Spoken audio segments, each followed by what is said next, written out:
নতুন সরকার এসেছে তার জন্য আমাদের কোনো কষ্ট নেই, কিন্তু তা বলে বাড়িতে কেন এরকম করছে? আমার আমার ছোট বাচ্চা আছে, বাচ্চা ঘুমাচ্ছিল, প্রচুর পরিমাণে ভাঙচুর। আর আর আমার বাচ্চা জানলা খোলা ছিল, ইট ছুটেছে। আমার বাড়ির পরিস্থিতিটা তোমাদেরকে আমি দেখাচ্ছি জাস্ট। আমার এই মুহূর্তে আমার বাড়ির পরিস্থিতি এই দেখো, আমার বাড়ির এই সব কিছু, আমার এই সব কিছু আছে, আরো অনেক, আরো বাইরের অবস্থা খুব খারাপ। আমি তোমাদের অন্ধকারে জুম করে দেখাতে পারবো না এই মুহূর্তে পরিস্থিতিটা। বাইরের প্রচন্ড অবস্থা খারাপ। এইসব এত পরিমাণে ইট ছুটছে, এত পরিমাণে ইট ছুটছে, ধারণার বাইরে। তো জানি না, এখন এখন সবে মাত্র হয়তো 9টা বাজে, 9:44 এই অবস্থা। আমার বাড়িতে আমার হাজবেন্ড নেই, হাজবেন্ড ইলেকশন ডিউটিতে আছে, এখনো বাড়ি ফেরেনি, ফোন সুইচ অফ, আমরা ফোন করতে পারছি না।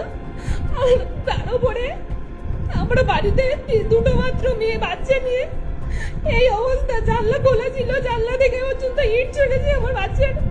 আর একটু হলেই হয়তো বাচ্চার ক্ষতি হয়ে যেত। দেখো,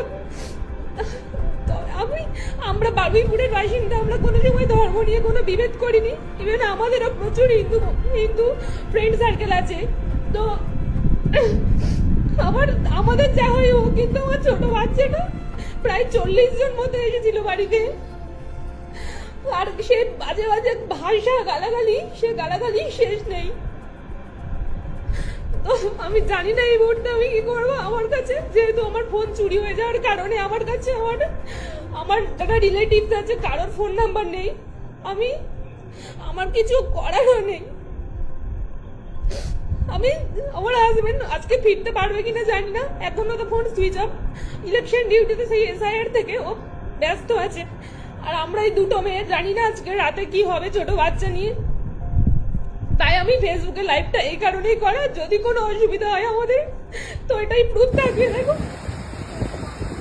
আর সেই বাজে বাজে দেখো, বিজেপি ক্ষমতায় এসেছে তাতে আমাদের কোনো দুঃখ নেই। আমরাও চেয়েছিলাম পাল্টানো দরকার হোক, কেননা সব এত বছর TMC রাজত্ব করেছে, এবার অন্তত পাল্টানো হোক। কেননা মার্কেটের চাকরির অবস্থা খুব খারাপ, সবকিছু পরিস্থিতি থেকে সামাল দিতে গিয়ে অবস্থা খুব খারাপ। তো সবাই চাই যে নতুন সরকার ক্ষমতায় এসে কি করছে দেখার জন্য, কিন্তু এরকম পরিস্থিতি। আমার বাচ্চাটা যদি আজকে কোনো ক্ষতি হয়ে যেত আচমকা এসে এরকম 40-50 জন এরকম, আমি সেই মুহূর্তে ভিডিও ফুটেজ নিতে পারিনি, কেননা প্রচুর পরিমাণে ইট ছুটছিল। আমার বাড়ির অবস্থাটা আমি আরেকবার দেখাচ্ছি তোমাদেরকে। মা সরে যাও, এইসব অবস্থা। আর বাইরের অবস্থা তো খুব খারাপ। আর আমাদের গেটের এই তালাটা খুব বলতে গেলে দুর্বল, যে কোনো মুহূর্তে ভেঙে ফেলতে পারে। ওরা অনেক চেষ্টা করেছে, কিন্তু কপাল ভালো